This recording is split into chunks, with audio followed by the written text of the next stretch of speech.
What's up, ladies and gentlemen? Wolfcryer here, and today we're going to be breaking down the top 10 monk builds for Season 16 in Diablo 3. Now, Season 16 is a pretty good time to be a monk player in D3 because so many different builds are completely capable of surpassing the Greater Rift 110 mark. And some might even surprise me as Season 16 gets going due to the massive amount of buffs coming to patch 2.6.4, as well as the season's theme itself changing up some of these builds a bit. This was such a tough breakdown to do simply because of the sheer number of build variations that are so close to each other in terms of Greater Rift clearing capabilities. So we will be using a variation of Riker's tier list rankings for this breakdown, but we will be tailoring it to the monk, its capabilities, and my thoughts on the monk's #1 build, which actually differs from Riker's overall rankings. So let's go ahead and get into it.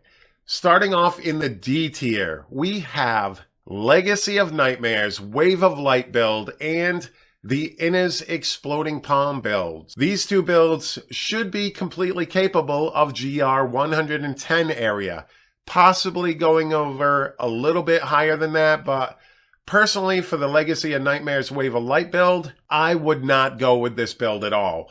Even though it's capable of doing this high of GR, there are 2 other Wave of Light builds, 3 other Wave of Light builds that are much easier to gear for and can go quite higher than this build. But it is a complete possibility thanks to that buff to the Legacy of Nightmares set. So if that's what you wanted to do, you could definitely get to the GR 110 mark. Now, in his Exploding Palm, I have it in the D tier at the 110 mark. It could probably do a little bit higher than this, but overall, it's an annoying play style. You have to manually apply your Exploding Palms, time everything with your Convention of Elements, pop your Mystic Allies to kill a low health enemy with EP on it, and then hope that everything else pops. And overall, the timing thing with it and the fact that it is not a top tier build is what's going to keep this back on the leaderboards.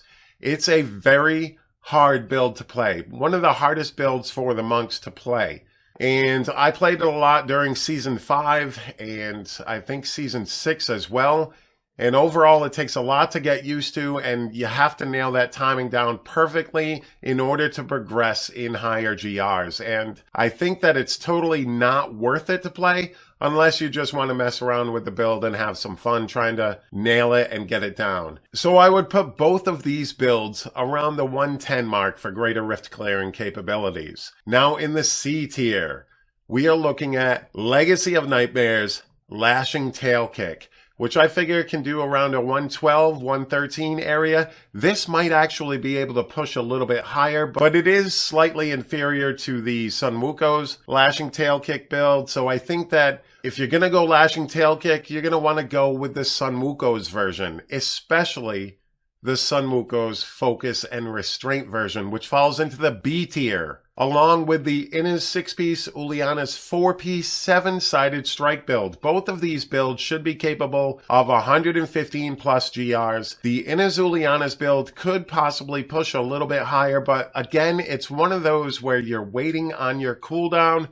and you're trying to match it up with your Convention of Elements. It needs a lot of density in order to work because you work entirely off of those 7-sided strike explosions. And overall, it's a fun build to play, but it brings up that whole cooldown based build. And not a lot of people want to take the time to play these type of builds. It is a slower going build overall, and I think there are plenty of other builds on this list that are worth looking into a little bit more than this build. But again, some of these builds are brand new to being able to be viable at this level of gameplay. And if you've never played it and you want to try it out, it's a very fun build.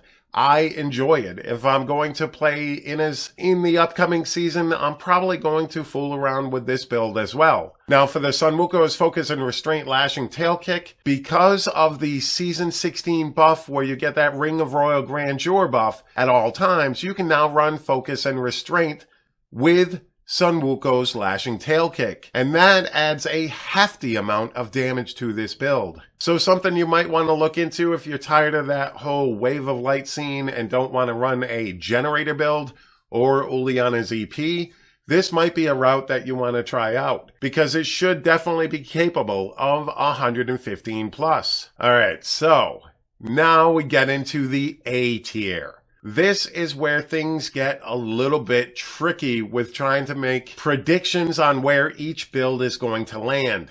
There are 5 builds in the A tier that should be 120 plus, and one of these might actually pull away and be better than what I have as the number one, the S tier build. But I truly think that my pick has a better shot at staying on top. But we've got the Inna's Generator build, which is a 120 plus build even after the nerfs. I know I went into my little rant with the Inna's set being tuned down a little bit in the upcoming season, but I think that it is still such a very powerful set, and Inna's Generator might actually be the best build to come out of that set, strictly because of the speed at which it kills Rift Guardians. Then we've got the Inna's Wave of Light and Sun Wuko's Wave of Light. Both should be capable of 120 plus GRs, and both should be fairly similar in damage right now, because Inna's has a much lower damage increase for the set bonus, but it gets to wear that Traveler's Pledge Compass Rose, which pretty much doubles its damage. So bringing it all together, the two builds should still be very similar as far as greater rift pushing capabilities go. So I am unsure which one is going to actually end up on top out of these two builds. Then we've got Uliana's Exploding Palm, which should be a very strong build, and I would not be surprised if Uliana's actually ends the hardcore leaderboard as the top build. This is very powerful and got a hefty buff in patch 2.6.4 for the upcoming season, and it's a very fun playstyle. I love Uliana's EP. I love playing this build, so it has the capability of possibly surpassing the number one build. But we're going to have to wait and see how the season progresses. Maybe I'll do one of those weekly monk review videos as the season starts going on so that we can talk about what the top builds are, what everybody's playing, what versions of each build is surpassing each other, and that sort of thing. I am thinking about doing that. I might bring those weekly videos back. Let me know in that comment section down below your thoughts on whether or not you'd like to see that. But one last build in the A tier, and that is the Raiment Generator, the R6 Generator build. This is a complete unknown to me as far as where it will fall and whether or not people are going to play it. It is annoyingly squishy. It is annoying to play since you have to keep your dashing strike up as well as your generators up to keep your damage going. But the Ring of Royal Grandeur buff allows for you to add in that convention of elements alongside your unity, and this got a much bigger buff than the Inna's set did. So technically speaking, this should be the strongest generator build, but I'm not entirely sure how that's going to play out. This could be something that surpasses everything because it wasn't tested heavily on the PTR, or it could fall to the wayside and nobody's going to play it. I'm personally not going to play it because there were several seasons where this was the number one monk build that there was, and you pretty much didn't play anything else, and that was something that I personally did not enjoy. So I played this build plenty of times. I'm not looking forward to playing it in Season 16, so don't know. I don't know where this build will fall. I put it in the A tier because it should be capable of 120 plus if you can stay alive. And that is the number one problem with that build. The damage is there, but the defensive capabilities of this build is not really there. But that buff is pretty insane. Which leads us to the number one build. My number one pick for the monk builds in Season 16 is a Wave of Light build. Once again. But this is that Sun Wuko's Focus and Restraint version of the Wave of Light build. You drop off Epiphany and Convention of Elements. You put on Focus and Restraint because you have that RORG buff, and you add in a generator, and this is going to add a massive amount of damage to this build. It's more powerful than the Traveler's Pledge Compass Rose set, and the Sun Wukong set has a much higher damage bonus than the Innis set. So combining this should actually make it the #1 build.